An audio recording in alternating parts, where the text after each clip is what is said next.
Zkusme si představit toto řešení. Podívejme se na animovaný průlet vlastním přednádražím. Ze střechy obytného objektu se spouštíme níž k výpravní budově hlavního nádraží. V dálce vidíme hodolandský nadjezd s estakádou. Prolétáme těsně kolem výpravní budovy, před sebou vidíme navržený terminál hromadné dopravy. Vpravo nás zaujme výšková budova regionálního centra. Zahlédneme přístřešky na výstupy z podzemních podchodů a garáží.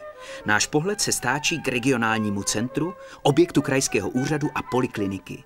Celý prostor je osázen zelení s cílem vytvořit příjemné prostředí. Otáčíme se nad vstupem do výškové budovy. Pohled se přesouvá k hotelu Sigma.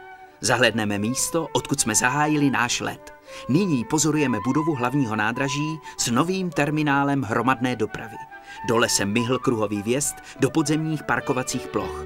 Prolétáme přes křižovatku na třídě kosmonautů a před hotelem Sigma začínáme stoupat. Před námi je pěší zóna před výpravní budovou hlavního nádraží s terminálem integrovaného dopravního systému. Náš zorný úhel se zvětšuje. Postupně získáváme pohled na panoráma centrálního prostoru před nádraží. Stoupáme výš nad Kongresové centrum. V pozadí vidíme nástupiště hlavního nádraží.